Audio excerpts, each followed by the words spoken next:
Hey everyone, and welcome back to another episode of Pray for Japan. Today we're going to talk about the prefecture of Saitama. Our population for Saitama Prefecture is 7,335,344 souls. We have one city with no church whatsoever, and we have a missionary ratio of 1 to every 70,532 souls. Saitama Prefecture covers a relatively narrow area in the Kanto region. The western region of Saitama has a mountainous region. Moving over to the east, we have some hills and some highlands coming off of that mountainous plateau region. Saitama is currently suffering from something called a population exodus. So their population is leaving and going into more areas, more prefectures that have more of a sustainable workforce and more of a sustainable atmosphere economics of living.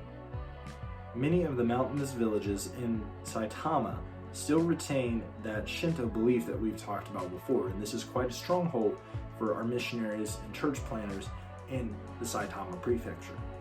So moving on that, we're going to move into what we want to pray for. First thing that we're going to pray for is for church planning, and we want to pray that God would just send church planners to the Saitama Prefecture and just send those that can evangelize and reach into the hearts and the minds of the Japanese people and touch and just help them to understand who Jesus is and build a connection and a relationship with them to lead them towards Jesus Christ. Our second thing that we're going to pray for is this population change going on in Saitama Prefecture. The Operation Japan prayer guide mentions this exodus, and for mostly economic reasons, people are moving out of the Saitama Prefecture, and this could be detrimental to churches. And we want to pray that our churches in the Saitama Prefecture and any established preaching points and such would be able to overcome. We just want to pray that God would use this time to draw people to Him and to draw them closer to Jesus Christ. And our next thing, as always, we want to mention the Christian schools in the Saitama Prefecture. We want to pray that God would just continue to move on the students and continue to use these institutions as a Christian influence in the lives of the Japanese students in the Saitama Prefecture, so that their hearts and minds would be transformed and be in a place where they can know who Jesus is and touch His Spirit. One thing we want to pray for is our hospitals, our clinics, nursing homes, orphanages, and any institutions with that deal with the mentally ill. We want to just mention these, that God would use these, and God would reach not only on the residents, not only on the staff, not only on the patients, but God would just use these institutions and touch those people that rely on these institutions for care. And we want to definitely mention in this time that we're dealing with this COVID-19 situation for our hospitals and our health institutions, that God would have His hand of protection upon them, and that He would move and just help them to come up with solutions for this situation, and so that we can just move on with the glory of God, moving in through these institutions to help in the name of Jesus. The next thing that we want to talk about and pray for today is our prisons and our jails. And this is something that's just being introduced with the Saitama Prefecture, is our jails and prisons. And we want to pray that God would just move on these institutions and touch on the corrections officers and the law enforcement officers, and that God would also move on the inmates and the prisoners, because Jesus can reach you wherever you are. In the book of Acts, Paul and Silas are in prison, and God came and met them.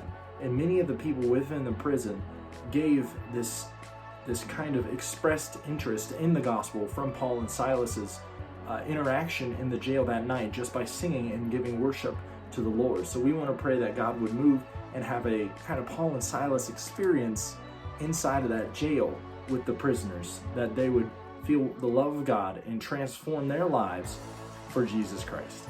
The last two things we want to pray for today is Hasuna City, which only has one church.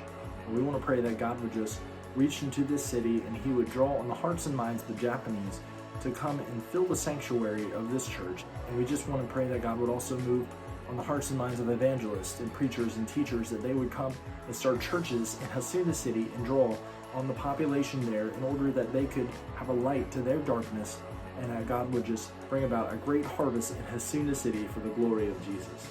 And lastly, we want to pray for two cities, Kawajima and Nemuma, which is now part of Kumagaya City. And we want to pray that God would just touch on these cities which have absolutely no church. And we just want to know that God would just move on these cities, and God would just touch, and He would establish churches, and He would establish preaching points and evangelism centers, and God would just move in a mighty way in these two cities, and He would just touch and help to be able to facilitate a love for Jesus and to facilitate a need for Jesus in these cities. We want to pray and touch for the evangelists and the missionaries to move on these cities and to get in there and infiltrate that darkness and reach with the light of Jesus into these cities to reach Japanese people and bring them the hope of Jesus. As always, thank you for joining us on Hope for Japan, Pray for Japan, Saitama Prefecture. And we just want to ask that you would just help get the word out there by sharing this video, liking, and just follow along with Hope for Japan Ministries as we go through these prefectures and as we try to spread the word of hope of Jesus to the nation of Japan and abroad. Thank you for joining us, and God bless.